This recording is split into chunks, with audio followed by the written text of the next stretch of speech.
Hello, Mr. Other. Are you hearing me? Let me know.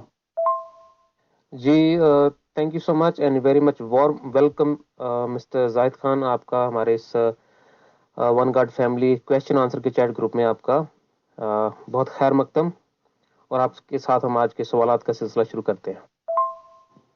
Good afternoon, Mr. Other. Thank you so much and God giving opportunity. And let's start it. Question answer. جی محترم زاہد خان صاحب بہت شکریہ آپ کا. آج کا ہمارا پہلا سوال ہے ایسا کیوں کہا جاتا ہے کہ انبیاء غلطیوں سے مبرہ ہوتے ہیں جیسا کہ جبکہ بائبل قرآن اور دوسری الہامی کتابوں میں انبیاء کی غلطیوں کو بڑی نشانی کے طور پر بتایا گیا ہے جیسے آدم یونس ادریس اور وغیرہ وغیرہ. تو آپ اس بارے میں کیا روشنی فرمائیں گے؟ کیا انبیاء غلطیوں سے پاک ہوتے ہیں یا ان کی غلطی نہیں سمجھنا چاہیے، ان کی مصلحت سمجھنا چاہیے؟ اس بارے میں آپ کیا فرمائیں گے؟ بہت شکریہ. یہ اس لیے ہوتا ہے کہ امتیں اپنے نبیوں سے اندھے پورے اندھے طور پر عشق اور جھوٹی محبت کا اظہار کرتی ہیں. جھوٹی محبت سے مراد یہ ہے کہ کیونکہ یہ اندھے ہوتے ہیں، اگر نبی خود بھی کہہ رہے کہ مجھ سے غلطی ہو سکتی ہے تو یہ اس کو بھی ماننے سے انکار کر دیتے ہیں. جیسے محمد نے کہا میں بشر ہوں، میں بھی غلطی کر سکتا ہوں، اور لعنت ہو یہودی نصاریوں، اور میں کہتا ہوں مسلمانوں پہ بھی، جو اپنے انبیاؤں کی قبروں کو سجدہ گاہ بنا ڈالتے ہیں. پوری تورات بھری ہوئی ہے کہ داؤد نے غلطی کی،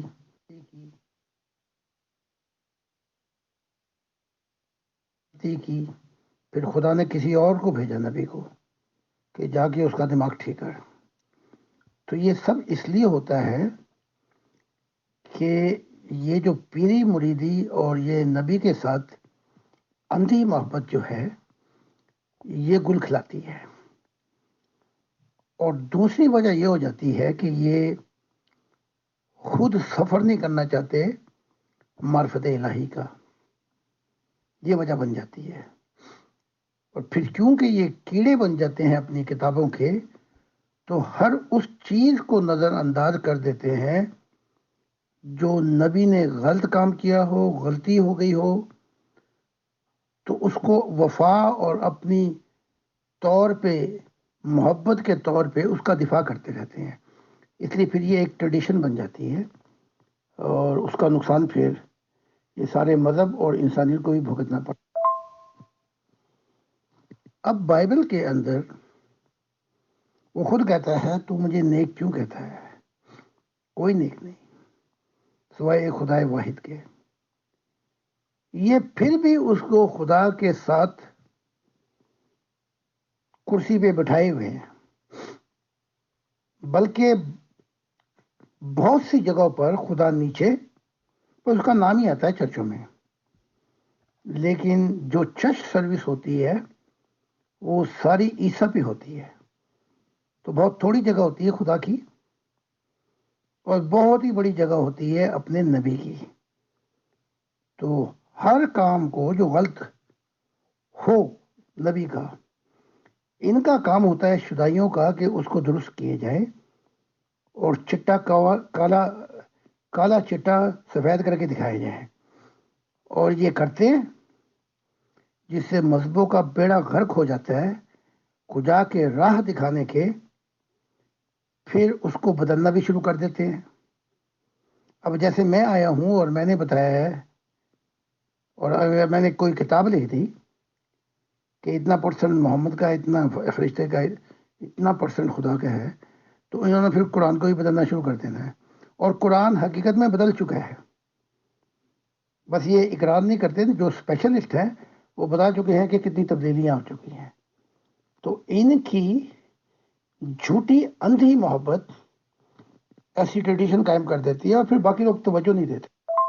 جی بہت شکریہ محترم زاہد خان صاحب. جیسا کہ آپ کی تعلیمات سے یہ افشاں ہوتا ہے کہ آپ نے روحانی دنیا میں جا کے انبیاء سے ملاقات کی اور ان کے بقول جو ان سے مشن میں غلطیاں ہوئیں یا ان کی مصلحتیں، اس کے باوجود آج بھی دنیا میں بہت سارے انبیاء کے مذاہب جو ہیں وہ بہت طاقتور اور مقدم سمجھے جاتے ہیں۔ اب آپ کی تعلیمات کے مطابق جب آپ یہ فرماتے ہیں کہ خدا نے تمام مذاہب کی صف لپیٹ دی ہے، دیکھنے میں تو یہ بہت طاقتور نظر آتے ہیں یہ مذاہب، تو پھر پروردگار نے، حق تعالیٰ نے یہ صف کیسے لپیٹ دی؟ اس پہ تھوڑی سی وضاحت فرمائیے گا، بہت شکریہ۔ پہلی بات تو یہ ہے کہ دو اندھے ایک دوسرے کو راستہ نہیں دکھا سکتے۔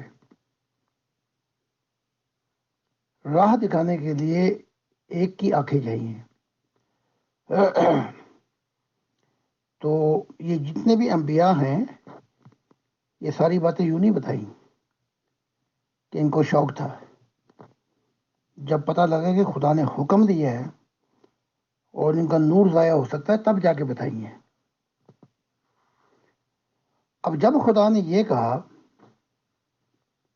کہ میں نے ان کی صف لپیٹ دی ہے، چاہے کتنے ہی بڑے مذہب ہوں، چاند پہ تو ان کی کوئی حکمرانی نہیں ہے یا کسی اور سیارے میں، زمین ہی ہے نا، چھوٹا سا کوڑا۔ تو جب خدا نے کہا میں نے ان کی صف لپیٹ دی، یہاں سے مراد یہ کہ ان کی برکتیں اب ان کو برکتیں نہیں ملیں گی، ان کی برکتیں روک دی خدا نے۔ جب اصل سرچشمے سے جو زندگی کو سیراب کرتا ہے وہاں پانی روک دیا جائے تو پھر نالے، نہریں، دریا، بلکہ سمندر بھی خشک ہو جائیں گے۔ تو جیسے آپ نے ہیٹر آن کیا ہوا ہے اور کوئی یہ کہے آپ کو کہ خدا نے ان کے ہیٹر کا سوئچ بند ہی نہیں کر دیا بلکہ وہ تار ہی کاٹ دی ہے، تو چاہے آپ ہیٹر بھی چلاتے رہیں تو گرمائی نہیں آئے گی۔ باقی جو یہ دیکھ رہے ہیں آپ، ہیٹر تو بند ہو گیا پیچھے سے بلکہ تار بھی کاٹ دی گئی، بس یہ تھوڑی سی جو گرم ہے نا سیک، یہ رہ گئی ہے۔ تو خدا کی ذات نے ان معنوں میں کہا ہے چاہے یہ کتنا ہی بڑا درخت ہو، اس کی جڑیں کاٹ دی گئی ہیں، جیسے وہ فرشتہ عورت نے کہا تھا میں نے جڑیں کاٹ دی۔ اب یہ مذاہب آگے نہیں چل سکتے کیونکہ جو کچھ خدا نے کہا ہے وہ ماضی کا حصہ بن گیا ہے۔ It's a question of time. پانی کی موومنٹ، زندگی کا پانی خدا کی ذات ہے، جو ہی وہ پرے ہو جائے گا یا چھوڑ دے ایک مذہب کو تو پھر پانی کی موومنٹ بھی ختم ہو جاتی ہے، روانگی، اور پھر پانی بھی گندا ہو جاتا ہے۔ تو جو خدا نے بات کہی وہ میرے نزدیک ہو چکی، اب یہ پانی گندا ہے، نہ یہاں سے زندہ خدا کی خبر ملے گی، نہ یہاں سے کوئی آخرت کا پتہ ملے گا، اور نہ یہاں سے کوئی بدبو ہی نکلے گی اور کچھ نہیں نکلے گا۔ اس کے لیے جماعت احمدیہ کا حال دیکھ لو، چاہے اس کے نبی نے چوٹی کا زور لگا لیا کہ محمد سے سب کچھ ملتا ہے اور باقی مفتیوں نے بھی، لیکن انجام یہ ہوا کہ جماعت احمدیہ کا بھی اپنا بھی کھانا خراب کرا بیٹھے۔ تو جو ہی آپ خدا کے پیغامات جو آنے والے ہیں ان کو روکیں گے، آپ کا سارا کام بند کر دیا جائے گا پیچھے سے، صرف کوسچن آف ٹائم پھر۔ جی بہت شکریہ جی۔ میرے مدبانہ الفاظ میں یوں سمجھوں کہ خدا نے برکتیں اٹھا لی ہیں تمام مذاہب سے، وہ ساری کی ساری برکتیں باپ کی تعلیمات سے انسان کو، انسانیت کو روشن کر دیں گی۔ اچھا جی، یہ اگلا سوال ہے حضور کہ جو لوگ اپنے مذاہب میں خوش ہیں اور انسانیت کے لیے بھی ایک اچھا دل رکھتے ہیں، مگر وہ آپ کی تعلیمات میں کسی بھی طرح سے یا خدا سے ملنے میں کوئی ذوق نہیں رکھتے، تو ایسے لوگوں کا ان کی روحانی دنیا میں یا آخرت میں کیا انجام ہوگا؟ بہت شکریہ۔ ہر شخص کو وہی ملتا ہے جس کی اس نے کوشش کی ہو. اگر یہ لوگ مذہب میں نیک ہیں، انسانیت میں بھی نیک ہیں، تو پھر جو کچھ ان کا صلہ ہوگا وہ روح میں دیکھا جائے گا کہ روح میں دھوئے ہیں کہ نہیں. اگر دھوئے نہیں ہوئے تو نور بھی نہیں ہوگا، کیونکہ خدا سے تو ان کی منشا اور اس کو تو جاننا چاہتے نہیں تھے. تو جس دنیا میں بھی ان کو صلہ مل سکتا دے دیں گے وہ. پھر وہاں پہنچ کے ان کی آنکھیں کھلیں گی. او ہو، خدا تو جہانوں کے دروازے کھولنا چاہتا تھا. اے کاش میں پھر لوٹوں. اور یہ میں کہاں پھنس گیا محدود دنیا میں، جہاں پہ دنیا کی طرح مصیبتیں ہیں. تو لیکن پھر وہ اپرچونٹی، وہ چانس ختم ہو گیا. تو آخرت کا نظارہ بھی یہی ہے کہ وہاں پہ پہنچ کے انسان پچھتاتا ہے کہ مجھے واپس لوٹا دو، واپس لوٹا دو، واپس لوٹا دو، واپس لوٹا دو. کیونکہ پھر اس پہ احوال ظاہر ہوتے ہیں. تو باقی وہ نیکی کا صلہ نیکی سے دیتا ہے، چاہے کوئی خدا کو مانے یا نہ مانے. لیکن یہ نیکیاں اور اپنے مذہب میں جو خوش ہیں اور نیک ہیں، تو اسے کہا جاتا ہے مزدوری، ہاریزونٹل، افق پر. آخرت میں ان کا پھر بھی آگے کی رسائی نہیں ہوگی. وہاں پہ جا کے ان کو دھچکے لگیں گے صحیح طور پہ، کیونکہ آخرت کا نام ہے ورٹیکل، آسمانوں. یعنی یہاں سے آخرت کی زندگی شروع ہوتی ہے. تو وہ ان کو نہیں ملے گی. جیسے نیک تھے، جیسے نیک کام کرتے تھے، جیسے اچھے لوگ تھے، وہ ان کا صلہ عالم برزخ. عالم برزخ سے مراد ہی یہ ہے کہ ان کو ان کا وہاں صلہ مل جائے گا جہاں پہ آخرت کی زندگی نہیں شروع ہوتی، بلکہ وہاں پہ وہ ڈیمینشن ہے جس میں آدمی پھنس جاتا ہے. تو ایک منٹ کی کر رہا ہوں، ورنہ یہ مضمون بڑا تفصیل چاہیے. بہت شکریہ محترم جناب زاہد خان صاحب.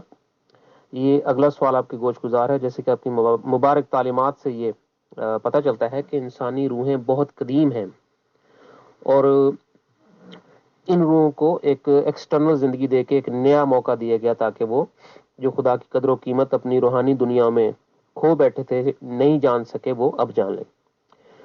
تو ویسے تو آپ کی تعلیمات میں یہ واضح طور پہ بتایا جاتا ہے کہ دوزخ کے جہانوں کے بارے میں، عالم برزخ، جنت الفردوس، اور اعلیٰ اور عرفہ جو جنتیں ہیں ان کے بارے میں بھی. لیکن یہ بہت کم بتایا جا رہا ہے کہ یہ روحیں جو ہیں یہ آتی کہاں سے ہیں. مثال کے طور پہ آج صبح اگر ایک بچہ پیدا ہوا ہے تو وہ کس دنیا سے آیا ہے، وہ جہان کون سے ہیں جہاں سے یہ روحیں ابھی آ رہی ہیں. کیا ابھی بھی ایسے جہان ہیں جہاں پہ یہ روحیں جو ہیں خدا کو چھوڑ بیٹھی ہیں اور ابھی بھی وہی ہیں؟ ایک جہان ہو تو بات کروں، کروڑوں ہوں، خربوں ہوں تو بات کروں.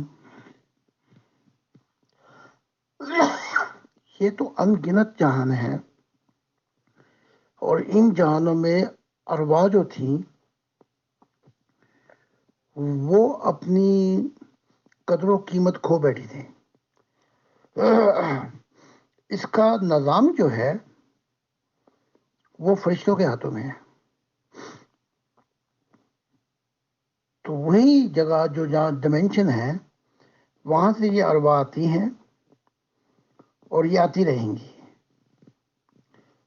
جب تک کہ ساری ارواح انسانوں کی کو یہ نہ موقع دیا جائے.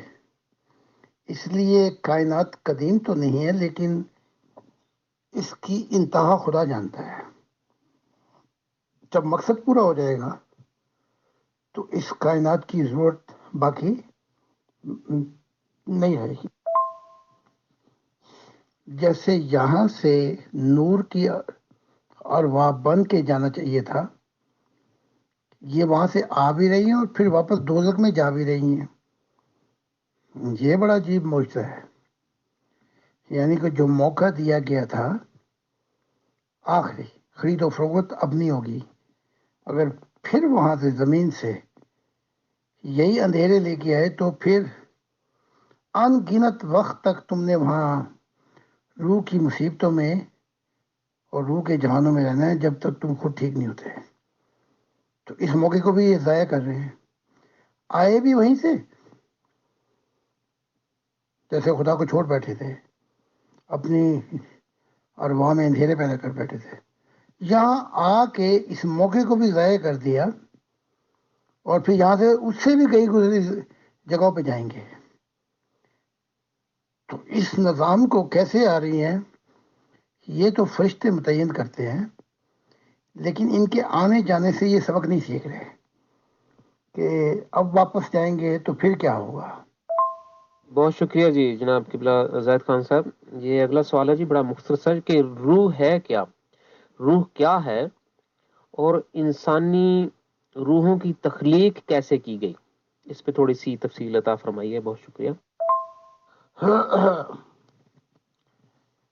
اس اگنورنس میں بھی سب سے زیادہ یہ لوگ ہیں جو کتاب آئی، خدا نے علم دیا، معرفت الہی کے راز کھولے، لیکن یہ اس خدا کی معرفت الہی کو نہ سننا چاہتے ہیں نہ جاننا چاہتے ہیں، ورنہ یہ سوال نہ ہوتا۔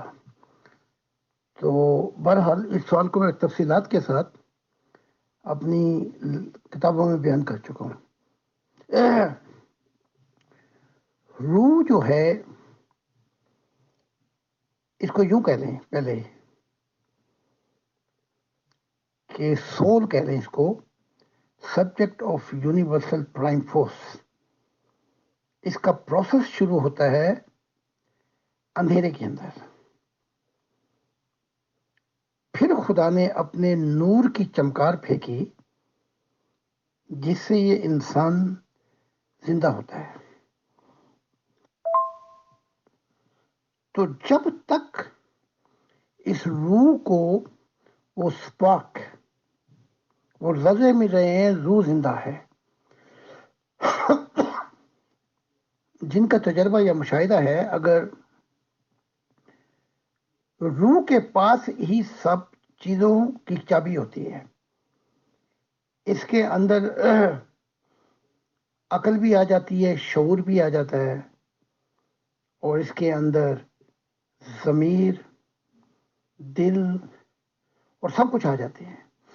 جب آپ جسم کو چھوڑتے ہیں تو جسم مردہ ہو جاتا ہے، لیکن روح اپنے ساتھ تمام علوم اور معلومات اور سب کچھ اپنے ساتھ لے جاتی ہے۔ تو یہ روح کا جو ناطہ ہے، جہاں سے شروع ہوتا ہے، اسے کہا جاتا ہے یونیورسل کانشسنس، یعنی کہ کوہ مکاں کا شعور۔ اب روح جسم میں نہیں دیکھی جاتی، اس کو دیکھنے کے لیے اس کی مثال یوں لے لیں، جیسے تار پہ آپ نے ربڑ چڑھائی ہوئی ہے، تار آپ کو تانبے کی نظر نہیں آ رہی جو اندر ہے، لیکن یہ ربڑ نظر آ رہی، اس کو دور کر دیں تو وہ تانبا جو ہے، وہ جو تار ہے، وہ ننگی ہو جائے گی۔ اچھا، اسے کہا جاتا ہے روح۔ اب اس روح میں کرنٹ کہاں سے آ رہا ہے؟ اگر روح میں کرنٹ، جسے ہم کہتے ہیں یونیورسل پرائم فورس، وہ نہیں آ رہا، تو یہ روح جو ہے اس کی بھی زندگی بے مردہ ہو جاتی ہے۔ یعنی کہ اگر تار اس میں کرنٹ ہی نہیں ہے تو کچھ بھی نہیں ہے۔ تو یہ تین پروسیس ہیں جسے مینیفیسٹیشن کر کے خدا اس کو روح کہتا ہے۔ اس لیے کہتا ہے کہ میں جیسے میں ہوں، وہی کوالٹیاں میں نے اس روح میں رکھی ہیں، لیکن اس روح کے ایک فارم بھی ہے، جیسے دیکھی جا سکتی ہے روح کی دنیا میں۔ جیسے آپ جسم کو دیکھ لیتے ہیں فارم، روح کی بھی ایک فارم ہے، وہ سب کچھ بتاتی ہے کہ وہ کیا ہے۔ جی بہت شکریہ جناب زاہد خان صاحب، آپ نے بہت مفصل انداز میں روح کے بارے میں جو آپ عطا فرمایا۔ یہاں پر ایک چیز سامنے آتی ہے جی کہ جیسے آپ کی تعلیمات سے آپ نے بتایا کہ خدا جو ہے وہ ایک ایکسٹرنل زندگی دے کے ایک آخری موقع دیا گیا تھا، تو لیکن وہ ایک رحیم و کریم خدا ہے، تو روحوں کی ارواح کی دنیا میں عالم برزخ میں یہ دوزخوں میں بھی موقع ملتے ہیں روح کو آگے جانے کے یا نور پانے کے۔ تو جب روحیں واپس اس دنیا میں بھیجی جاتی ہیں ان کا کیا پروسیس ہے یا ان کی کیا ضرورت ہے، جسے آج کے دور میں کئی تعلیمات ری انکارنیشن کے نام سے کہتے ہیں، انسانی روح کی واپسی؟ تو اس بارے میں آپ کیا فرماتے ہیں؟ بہت شکریہ۔ میں نے ہمیشہ کہا ہے کہ کچھ لہمیں غلطی ہوتی ہے، جیسے ایک شخص چوری کرتا ہے، ڈاکہ ڈالتا ہے، قتل کرتا ہے، پھر وہ سالوں سال، بلکہ کئیوں کو موت کی سزا ہو جاتی ہے، کئی 25 سال 20 سال جیل میں ہوتے ہیں، تو وہ جو لہمیں ہیں، جو تکلیف ہے، وہ تکلیف اتنی زیادہ ہے کہ اگر وہ کر سکتا تو وقت کو واپس کر کے وہ عمل یا وہ جرم نہ کرتا۔ تو اب یہ جو ارواح واپس جاتی ہیں، یعنی کہ ایک 80 سال کی زندگی میں اور 30 کروڑ سال کے فاصلے طے کر جانا، یا پھر 30 کروڑ میں بھی وہ غلطی ٹھیک نہ ہو سکے سالوں میں۔ اب اگلا واقعہ بیان کرتا ہوں۔ جب یہ واپس روح کی دنیا میں جاتی ہیں تو بہت تکلیف، اور اس وقت کو ضائع کر دینے کی تکلیف، پھر وہ ماحول جہاں پہ ہوتی ہیں یہ، جیسے قید کے ماحول ہو گئے، جہاں پہ کیسی دنیا میں چلے جائیں جہاں پہ 24 گھنٹے جنگ ہو رہی ہے، تو جب اس ماحول میں جاتی ہیں تو ان کا بڑا برا حال ہو جاتا ہے، پھر چاہتی ہیں کہ ہمیں موقع دیا جائے۔ تو یہاں اگر ایک بس آپ لیٹ پہنچے یا وہ بس جاری ہے یورپ میں، آپ دوڑتے ہیں، میں نے اکثر دیکھا ہے یہاں پہ لوگ دوڑتے ہیں، اس کے بعد پھر 1 گھنٹہ انتظار کرنا پڑتا ہے۔ فرق یہ ہے کہ روح کی دنیا میں پھر 7,000 سال انتظار کرنا ہوتا ہے، اس کے بعد پھر اس کو موقع دیا جاتا ہے کہ واپس جائے، لیکن جسم کے ساتھ نہیں۔ لیکن وہ آتی تو ہے، لیکن اس کو فائدہ بہت کم ہوتا ہے، بلکہ بالکل بھی نہیں ہوتا۔ پھر وہ واپس جاتی ہے، اس کے بعد پھر 7,000 سال چاہیے، تو اس طرح کروڑوں سال وقت لگ جاتا ہے۔ تو اس وقت کو کیوں ضائع کر رہے ہیں جبکہ خدا نے موقع بھی دیا ہوا ہے؟ ہندو مذہب جہاں سے یورپ نے سیکھا ہے ری انکارنیشن، بلکہ ان کے گرو بھی جو ہے ری انکارنیشن کو نہیں مانتے۔ وہ کہتے ہیں جو روح نروان پا چکی ہے اس کی واپسی کا کوئی سوال ہی نہیں پیدا ہوتا، یا جو روحیں نہیں گری تھیں اندھیروں میں ان کو یہاں آنے کی ضرورت ہی نہیں۔ تو یہ تو ان کے گرو بھی مانتے ہیں جن سے یورپ نے آگے پیچھے ری انکارنیشن تھیوری سیکھی ہے۔ وہ یہ کہتے ہیں کہ جب یہ نہ وہاں ٹھیک ہوئی اور یہاں بھی اگوان کے چکروں میں پڑ گئی، تو یہ عذاب اس پہ آتے رہیں گے، گھوم گھوم کے پھر جائیں گے دوستوں کے اندر۔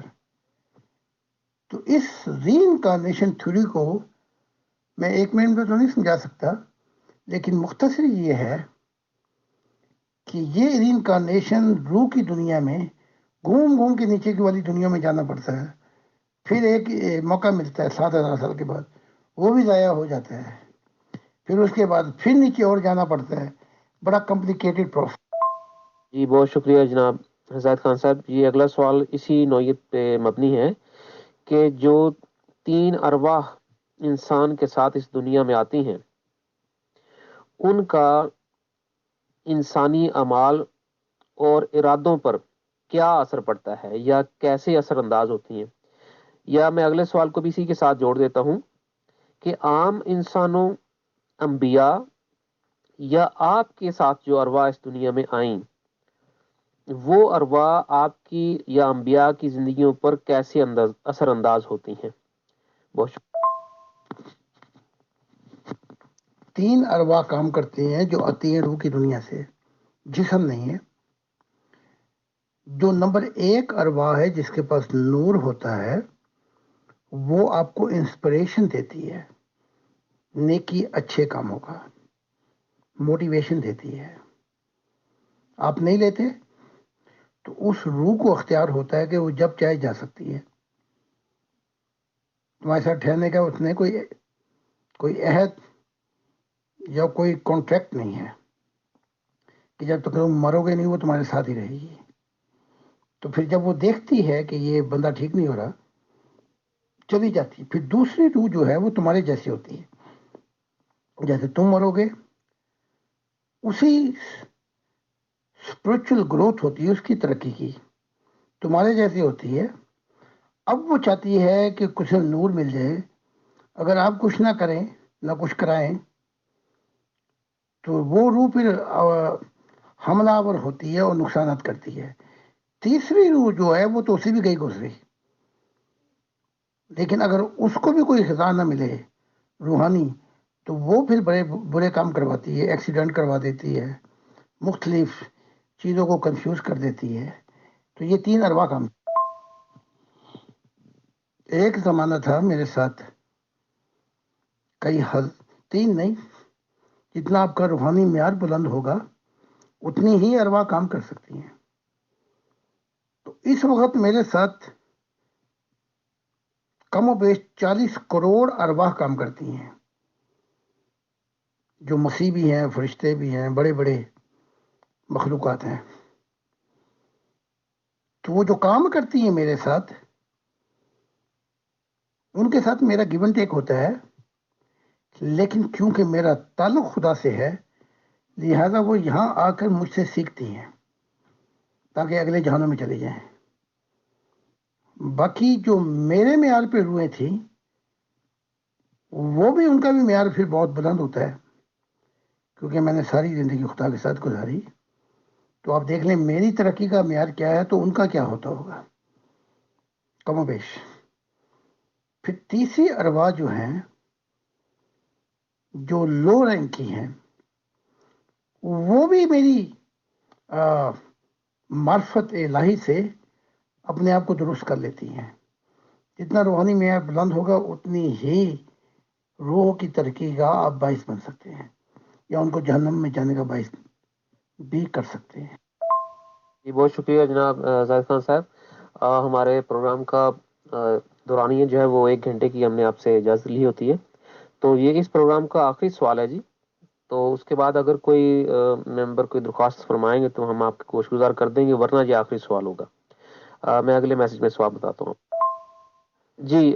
اگر ایک شخص جو آپ کی تعلیمات پڑھتا ہے یا پڑھ لیتا ہے اور اسے کوئی روحانی فرق محسوس نہیں ہوتا، نہ ہی کوئی روحانی مشاہدات ہوتے ہیں اس کے ساتھ، نہ خدا سے حق تعالیٰ سے اس کی ملاقات ہوتی ہے، تو وہ شخص کیا کرے؟ اور ایسے شخص کے لیے پھر آپ کی کیا ہدایات ہیں؟ شکریہ۔ جو لوگ ہمیں پرکھنے کے لیے آتے ہیں اور کیڑے نکالنے آتے ہیں، وہ آتے بھی خالی ہیں اور جاتے بھی خالی ہیں۔ لیکن جو سائل اس نیت سے آتا ہے کہ میں آگے کی منزل پاؤں، میں معرفت الہی کا مجھے خبر ہو، اس کے ساتھ ایسے حالات پیش نہیں آتے۔ اس لیے اکثریت جو ہے عیسائیوں کی، وہ بھی ججمنٹل کرنے کے لیے آتی ہے، جج بن کے، مسلمان بھی، اور یہ بھی مذاہب ہیں۔ اس لیے ان کو یہ جو معرفت الہی براہ راست خدا بتا رہا ہے اگلے جہانوں کی خبر، ان کو کوئی فائدہ نہیں دیتی۔ جب انسان اپنی غلطیوں کا وکیل بن جائے اور دوسری کی غلطیوں کا جج بن جائے، تو سمجھ لو اس انسان سے پھر کچھ توقع نہیں ہے کہ اس سے کوئی خیر پائیں یا کوئی نور پائیں. بہت سے ایسے لوگ ہیں یورپ میں جن سے میری ذاتی کوئی بات چیت نہیں ہوئی، نہ ملاقات ہوئی. کتاب ملی، خدا کی تلاش میں تھے اور نیوٹرل ہو کے کھلے دل سے جاننا چاہتے تھے، کیونکہ یہ خدا کیا براہ راست جو ہے اس کے منہ سے نکلا ہوا کلام ہے، فرشتوں کا نہیں ہے، اپنی حکمتیں نہیں ہے، تو وہ خدا سے مل لیے. تو اس جو بھی نیت کے ساتھ آتا ہے اس کے نتائج دکھائے جاتے ہیں. تو جو آئے اس نیت کے ساتھ ہے کیڑے نکالنے، تو وہ سب سے پہلے اس کی نشانیاں وہ یہ ہوں گی. جب وہ بیمار آدمی ہوتا ہے اس کی نشانیاں ہوتی ہیں کچھ، تو اس کی نشانیاں یہ ہوں گی وہ سیدھا عیسیٰ کے متعلق پڑھتا ہے، یا مسلمان سیدھا محمد کے متعلق پڑھیں گے. تو پتہ لگ جاتا ہے کہ ان کی خدا کے ساتھ نہ کوئی لگاؤ ہے، نہ یہ خدا کی تلاش میں ہے. تو پہلی سیڑھی جو ہے وہ نیت کی ہے کہ کس نیت سے کون اس کتاب کو پڑھنے یا ان تعلیمات کو لینے کے لیے. جی محترم قبلہ سعد خان صاحب، آپ کے اس قیمتی وقت کا بہت شکریہ. گو آج کے اکثر و بیشتر سوالات جو تھے وہ انسانی روحانی گروتھ کے موضوع پہ مبنی تھے، تو آپ نے ہمیشہ کی طرح بہت گہرائی سے، مفصل طریقے سے اور بڑے ہی آسان سمجھ آ جانے والے انداز سے رہنمائی فرمائی. آپ کے اس رہنمائی کا، اس برکت کا اور آپ کے اس قیمتی وقت کا بہت شکریہ.